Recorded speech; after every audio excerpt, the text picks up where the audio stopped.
Welcome to this special broadcast on Times Network. I have a very special guest with me who's at the forefront of the digital revolution that's happening in India. I have with us Sandhya Devanathan, Head and Vice President Meta India. Sandhya, thank you so much for joining us. Thank you for having me, Mihir.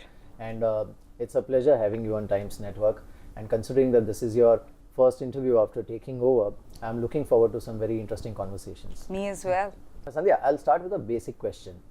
It is believed that, obviously India remains the fastest growing large economy in the world, and it is believed that the digital infrastructure and the digital ecosystem that India has created is actually going to contribute immensely to the growth in the coming years. And in fact, a lot of people believe that it can add almost 100 basis points to the GDP growth that is going to happen.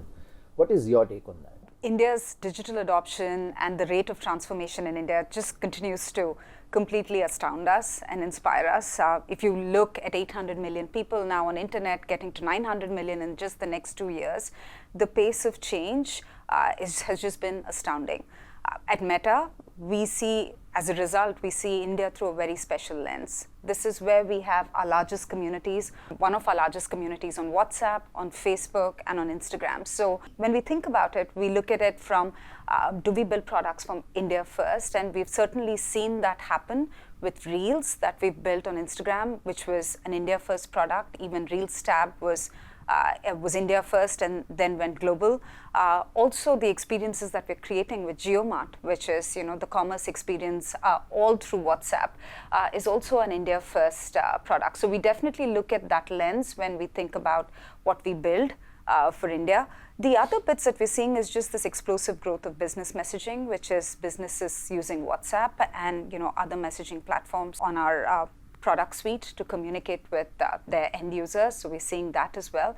And the third bit that we're seeing, which has given us optimism, is just the work that we're doing with small businesses. Small businesses where we've done work around enabling credit for them, around enabling working capital, as well as helping them equip them with the right skills and training to come online and to reach a larger scale of users and to sell more of their products. Now, as the new captain of the ship, obviously you will have some sort of a roadmap in terms of the immediate opportunities, the midterm opportunities, and the long-term opportunities, because while we are the fastest growing economy, we are also likely to be one of the most sustained growth-oriented economy in the coming years.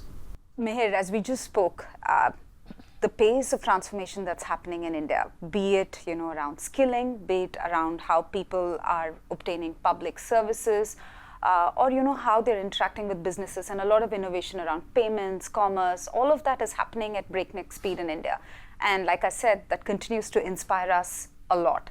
When I think about what that means, that translates into really, are we still providing value to businesses, to hundreds of millions of people and creators and businesses that use our platforms every day? Are we adding value to them? Are we helping businesses get their best ROI on our platform? So in the short term, I really want to think about how we continue to add value to people who use our platforms. I do also think the big global priorities, which have an India first lens, which is Reels and business messaging. And again, that is something we're very focused on as a team in India, to think about how we've seen creators and people from everywhere in India, not just the metros, but all over India, use Reels as a form of expression and to create on Reels. And we want to make sure that we're enabling that, unleashing that expression, and also making sure people use business messaging in a relevant way to communicate with their audiences, with their consumers. So that's the second priority. The third priority, which is a little more long-term for me, would be around just Metaverse, right? We, as you know, we changed our name to Meta. And since then, the journey has been really about, building the internet of the future. And India has a role to play. India will have the world's largest developer base by 2024. So thinking about how we can partner with India to sort of make that vision come true for us as a company is a longer term, a little longer horizon, but definitely something that me and my teams are thinking about and very excited about. Right. India is actually in a very interesting spot right now, because while obviously we are, as an economy, it looks very promising, the growth prospects and all. we do have global headwinds. Unfortunately, it's not a uniform sort of a growth scenario at global level, or I would say for the global economy. Now, obviously, this means there are going to be certain trends or I would say tailwinds which will work for Indian businesses. Can you elaborate on those key trends which are going to aid growth for India and Indian businesses? Mihir, great question. Again, I think I get to see the vantage point of two sides, right? Because I'm moving to India now. I'm here.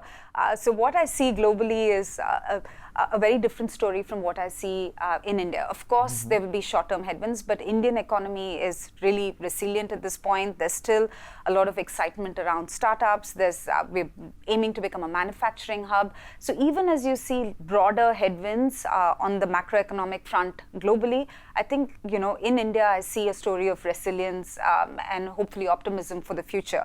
That being said, there are a few trends that I'd like to talk about. One is just if you think about India, powered by small businesses. We have 63 million small businesses, contributing to 30% of the GDP, employing 110 million people. And I think digital transformation and using digital will be front and center in powering India's growth for these small businesses. And let me explain. And we thought it was, during COVID, everyone went online. But what we've noticed is they've also stayed online. A survey, when we talked to small businesses on the Facebook platform, what we found was 55% of them told us that they get more than a quarter of their sales through digital channels this year. And that number is a pretty high number. But what we found was that it's even higher than what we surveyed earlier, because in Jan 2022, that number was 46%.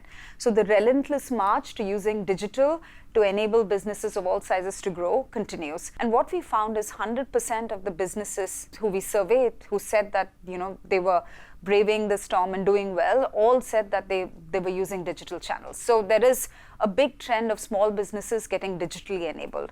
The second big trend that I'm seeing is just the rise and the exponential rise of direct-to-consumer companies. They find a trend, they find an unmet consumer need, and they're going direct to consumers. And there, our platforms, along with other digital platforms, play a big role in enabling people to companies and young startups to reach out to all of India, right? So that's another big trend that I'm seeing.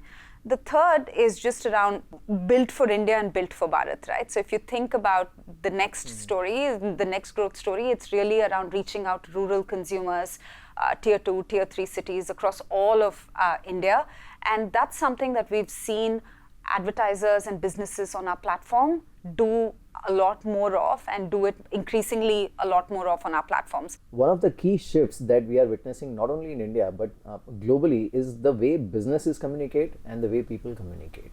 So and even the business messaging, I would say. So what is your take on that? This entire behavioral shift that we are witnessing. And again, it's awesome to see all of these big shifts happening in my lifetime, right? So if you think about it, we have 400 million people and counting and increasing on a daily basis on WhatsApp that use WhatsApp today in India, right? And that number obviously is higher globally. What we saw was initially just people using our messaging platforms to communicate with their loved ones, to reach out to friends, to stay connected basically in a very secure manner and a safe manner. Now what we're seeing is they're taking that behavior and reaching out to businesses. Across our family of apps globally, we see 1 billion messages sent to businesses every week. So across Facebook, WhatsApp, Instagram, people are now not just communicating with their friends and family, but also with businesses. And we did a survey earlier. This was a Meta-commissioned research because we wanted to understand these shifts in consumer behavior in India. And what we found was 70% of the adults that we surveyed said they would much rather, talk to a business through messaging. They don't want to wait for a phone call. They don't want to wait for an email. They're happy to do it on messaging. This is also a trend that we've seen in many other countries. So it's interesting to see that big shift. What we did during COVID was just a response to the behavior that we were seeing as well. People wanted reliable information. So I don't know if you use the MyGov chatbot, but 80 million people across the country used it to get reliable, timely information during a time of great stress for the nation, right? 33 million people downloaded their vaccination certificates. So it's going beyond just people wanting to talk to businesses. They're also talking to, they're happy to talk to public services and get their public services from messaging apps. Sandhya, there is also, a lot of excitement about Metaverse. And obviously, Indians as well as globally, anybody who's on the web is excited about it. What I want to understand from you is, how these future possibilities can be converted into profitable opportunities. That's part one. But the second part is, how it is going to affect things across the spectrum, right? From education to gaming to shopping to whatnot. So what is your take?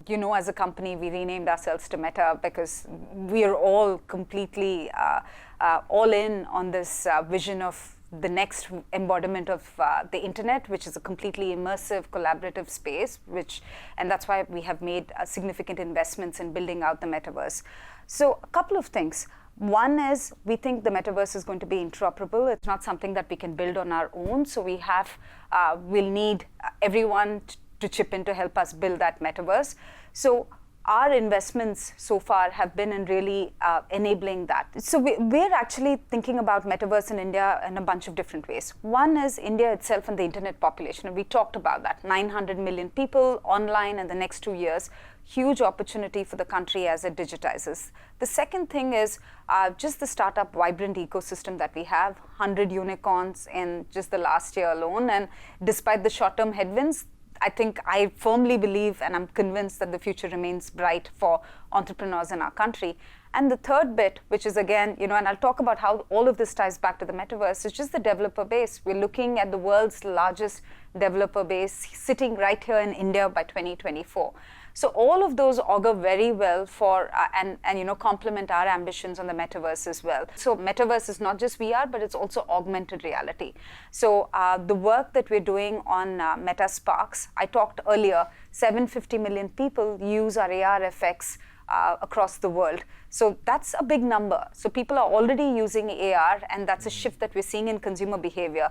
And we're certainly seeing that in India as well. So we're investing heavily in making sure people are trained on VR, on AR, and we have actually set up Meta Spark AR Academy, where we train people on that. We've also partnered with CBSE because this isn't something that will come, 20 years from now. Yeah. So we're looking at digital citizenship as well as curriculum that includes AR and VR. And our commitment has been 10 million students and 1 million teachers who we think, will be educated on AR, VR, and digital citizenship, like I said, in the next 3 years. So that's another big area that we're focused on, which is just education. The last bit, which is, the further vision of the Metaverse on VR and all of that, we've partnered with METI and FICCI. We have a 2 million fund with METI, where we're looking at 120 startups across the country, many of them coming from tier 2 and tier 3 cities, almost 40% of them, and 20% of them being women, so which is really exciting for me. And they're building, in fields of education, in healthcare, all the things you talked about. So we actually want to give them the tools, the mentorship, and, in some cases, the funding to build for the Metaverse. So we're both spending time on, education, but also resources in helping the developer and the startup ecosystem build for the Metaverse.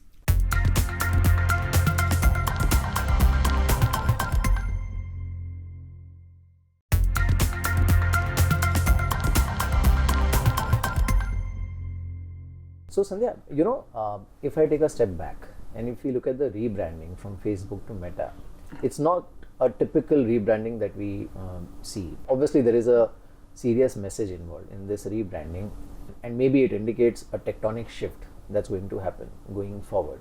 From that point of view, in the near term, what are the products or services that that will become reality. The name Meta really denotes beyond, right? So the meaning is beyond. And this is us pushing the boundaries of what digital connection can really look like. And the mission of the company hasn't changed, right? I've been here 7 years.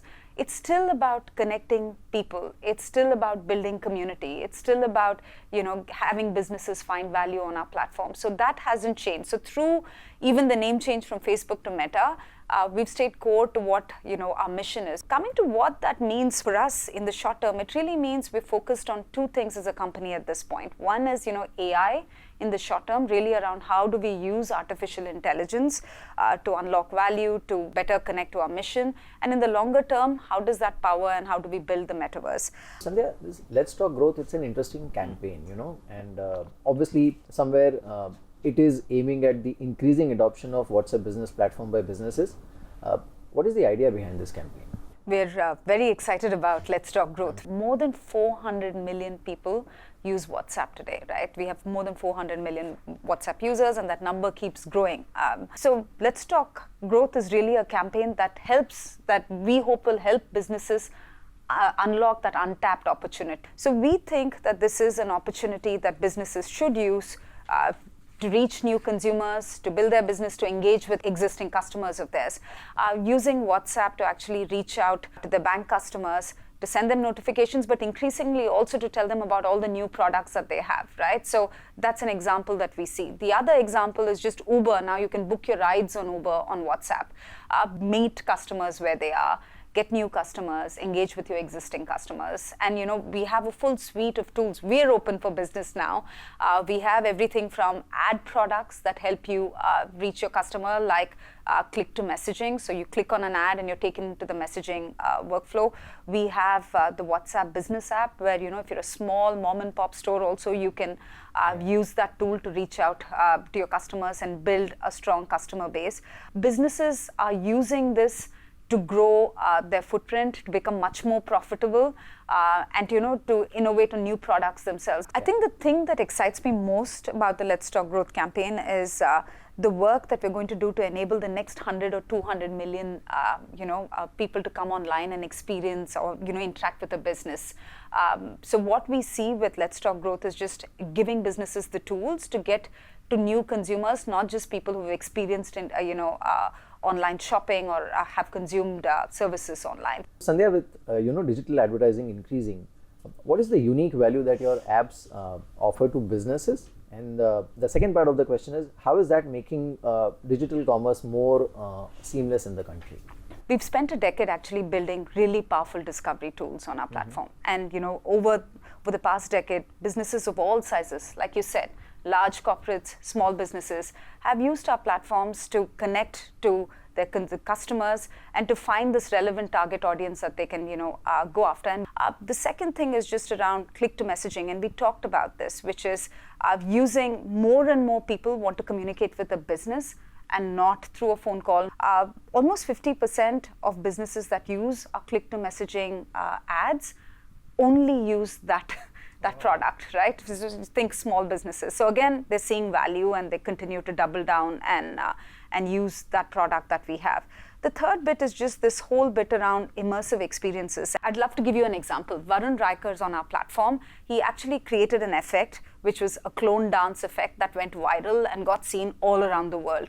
And now he's making a living because people come and approach him, brands approach him to create AR effects for them on our platform. So we're also seeing businesses use and brands use AR effects on our platform to create immersive experiences. The last thing I would say is just influencers and creators. And as I've onboarded, I've met a lot of creators from across the country, blown away by how they use our platform for expression. But that has also meant that they're now becoming big voices in brands, what to buy.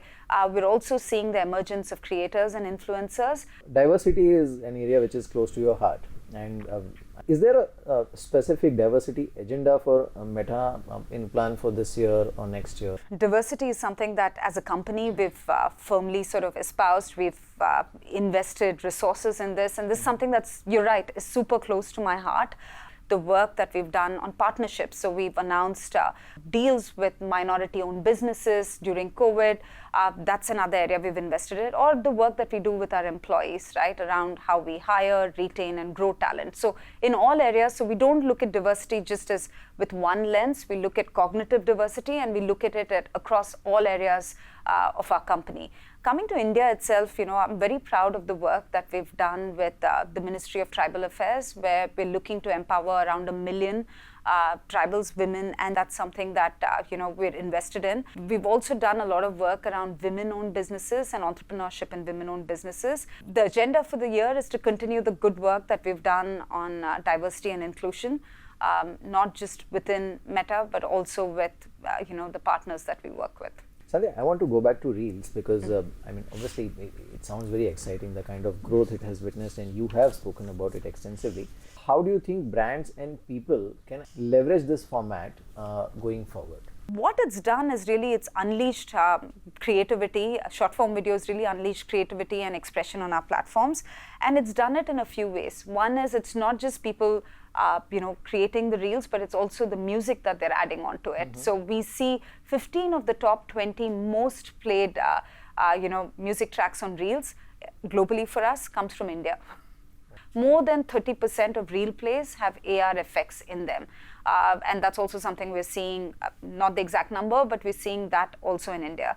Globally, we've seen 40% of businesses use reels in their ads. So they've found this way to engage with their customer base. But almost 66% of internet users globally somewhere feel worried about identity theft. What steps Meta is taking to ensure that your social media handles, your platforms, they are all protected from spammers and hackers who kind of steal the data? Our business model depends on keeping people safe on our platforms. Users will not use our products if they feel unsafe. So this is something we take really, really seriously, and it's become a huge issue globally across in terms of identity theft that you just talked about. So what we're focused on is two things. One is using people's personal information responsibly. They want us to do that.